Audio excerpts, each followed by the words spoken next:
What's up guys, welcome back to Destiny Updates. Today I'm going to do an in-depth analysis of the Destiny gameplay trailer from E3. Sorry I didn't get to do this sooner, we've just had loads of other news to cover first, but let's get right into it. These first few scenes don't have too much going on. We've got these two characters here, one of which is the player, and the other seems like some sort of high-ranking official, but we'll get back to them later. They're in the tower looking out over the city, and then of course we have the Traveler. The only potential interesting thing I found here is these red flags on the left side. They've got the Vanguard logo on them, as well as a large M on the bottom, but I'm not sure what that means. We'll actually get another glimpse of these in a second, so let's just keep going. Here we have a personal player spacecraft taking off from the tower's hangar.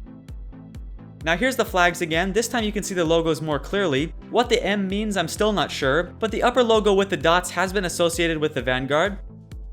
Another minor thing here is this bird, which I believe is the first time we've seen wildlife in Destiny. That definitely gets me curious about what other wildlife we might come across in Destiny. I'm personally hoping that we'll have a decent amount to make the world more interesting and alive. Next, we've got the aircraft coming in. I'm wondering if this can function in space, because it seems like it may be more of an in-atmosphere dropship or something, with a vertical takeoff feature. But we'll come back to that later as well.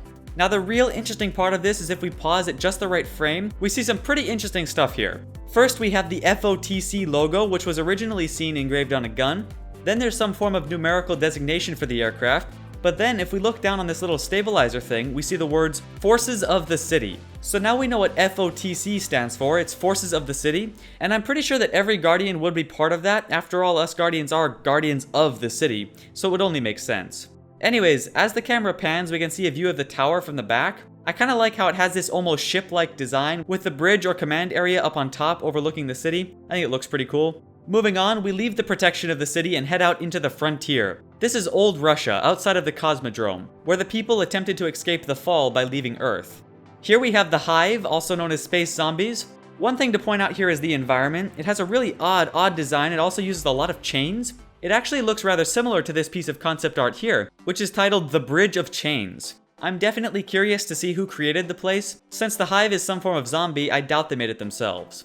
The next point is right as the scene starts to fade, we can see part of another zombie on the right side. He seems to be a different class and he's carrying some form of blade or sword. Next is a Fallen. He must be that giant boss Fallen we saw in the gameplay demo, named Rixus the Arcan Slayer. He's also carrying what looks like a flamethrower. Back to old Russia, on this sort of highway leading to the Cosmodrome.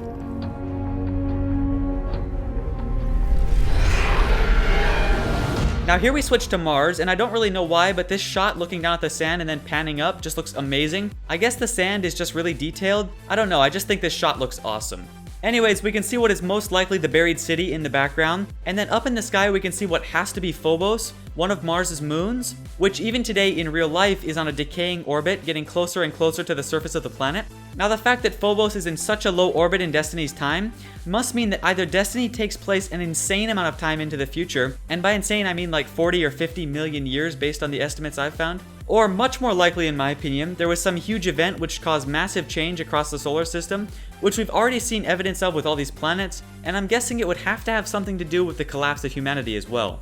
Continuing on, I can't really say much about this shot. It's obviously a very weird structure with pieces floating on the sides, and just a very odd design. It looks to me like it might be associated with the giant obsidian pyramid ships that we saw in concept art before. It also kind of reminds me of this piece of concept art as well, which we know nothing about. They all seem to have a similar style of sharp edges and just general squariness, as well as the structure's material looking similar. Anyways, what planet this is on, I really don't know. Venus would be my only guess, but I kinda doubt it to be honest. Before we move on though, there's these little creatures which look like birds to me, one of which flies past the screen. Nothing too exciting, but I thought I should point it out. Next is a badass looking shot of some Vex, the time-traveling robots, going through what has to be the lush jungles of Venus. It's also nighttime, which I feel adds to the scene. We also get to see two classes of Vex here, the standard smaller one and this larger, more deadly looking one, both of which are definitely looking pretty cool. Moving on, we go back to Mars, this time in the middle of a firefight with the Cabal. First, while it's in frame, let's take a look at this gun on the ground. We see numerous Cabal carrying it here, so it must be a fairly standard weapon for them. It has an interesting angled design, and for some reason it reminds me of a giant nail gun. I don't know why, something about the angles I guess. Anyways, there's three classes of Cabal here. The one with the big shield, which I believe is a Centurion. The one with the big gun, which I think has been called a Sand Eater. And then the standard one called Legionnaires. We also get to see the Cabal dropship here, and if you look closely, you can see it has these sort of side panels that open up, which must be where the Cabal dropped from. Later you'll see something similar on the Fallen dropship as well. Now in this next scene, it looks like we go back to where we just saw the Vex, but now we see a group of Fallen, led by a badass looking captain with another style of flamethrower type weapon. You can also see that this group of Fallen is outfitted in black instead of red like the others we saw, meaning they must be part of another clan or tribe. Now what I'm wondering is, since we just saw the Vex here, did the Fallen just kill the Vex, or are they friends? We've seen one piece of concept art where the Fallen and Cabal were working together, but other than that, we have no evidence of the different races teaming up. Just because they hate us doesn't necessarily mean that they're all friends themselves. Although I would imagine that we'll definitely see at least some cases where multiple species are working together.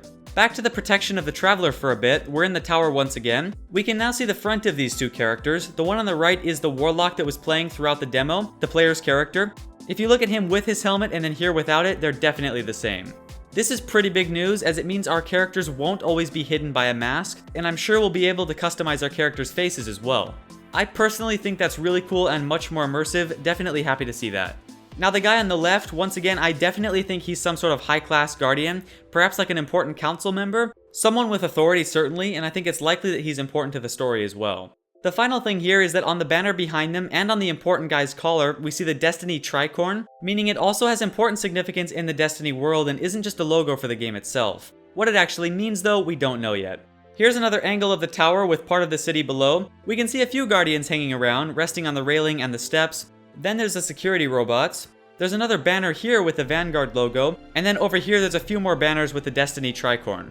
I think it'll be places like this as well as other areas in the tower where you'll just be able to chill out, socialize, and look for strangers to form a fire team with to go do a mission. I'm guessing things like trading will be possible as well.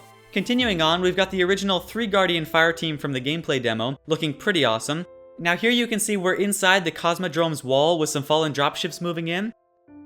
Then we see the dropship fold out these little arms that the Fallen climb out on and then drop down. For some reason, seeing them climb out like that really makes them seem insectoid to me.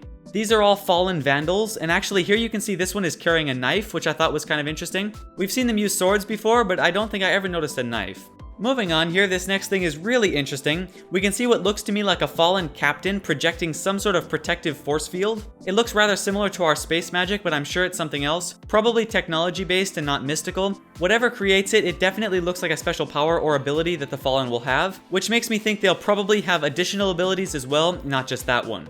Next, we've got the Fallen Spider Tank. This one more specifically is the Devil Walker. I'm gonna go ahead and guess that the Devil Walker is probably specific to this clan of Fallen. It all seems to match their theme. I would think different clans have their own spider tanks with unique names. Anyways, it certainly looks cool, and I also love the awesome backflip thing it does when it drops from the ship.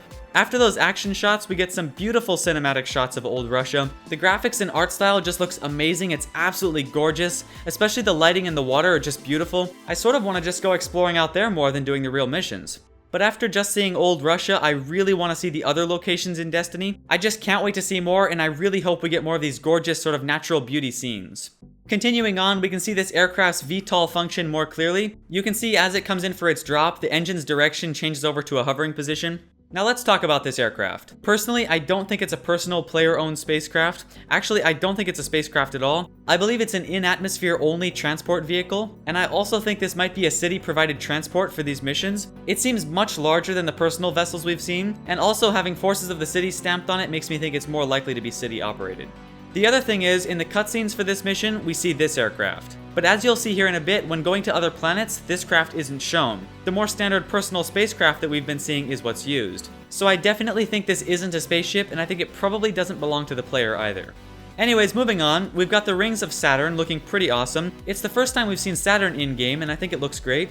On to the next scene, I'm gonna say this is probably on Venus, just seems like it would be. We've got these cool looking hot springs with this sulfuric looking stuff crusted around it. And of course we have our spaceship flying past. Moving forward a bit, we've got this Awoken out in the wild. I'm guessing he's a bandit or something. And it seems like this warlock was sent to sort out some important city related issues.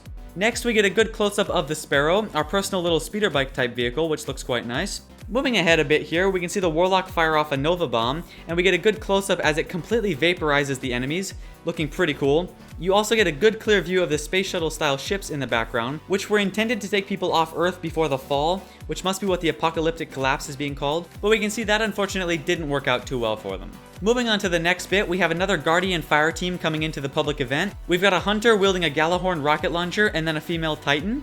Continuing on, this is pretty damn cool. We can see the player's ship flying through what absolutely has to be Mercury's atmosphere. Being that close to the sun, it can't be anything besides Mercury. Not really too much for me to glean from this other than 1, it's Mercury, we're flying there and it looks awesome. 2, that sun, look how cool it is to see it so close up. Personally, I think it looks amazing. And 3, there's some structures there and some liquid in pools. There's no way that's water, obviously, but I'm not sure what it might be. Overall, I just think this looks awesome, and I can't wait to see footage from the ground in Mercury.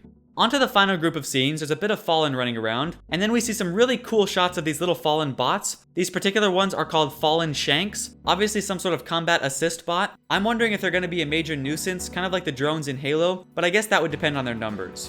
Anyways guys, that's it for my analysis of the E3 gameplay trailer. I hope you found it interesting and maybe I pointed out a few things you missed. If you enjoyed the video and want to help get it out there more, please consider leaving a like. It helps out a lot and I really appreciate it greatly. Also, make sure you let me know in the comments what you thought of everything or if there's anything you see that I missed. Thank you so much for watching though. Be sure to subscribe to stay up to date on all of the latest Destiny news, as well as more analyses like this one and other in-depth videos. Thanks again and I'll see you in the next update.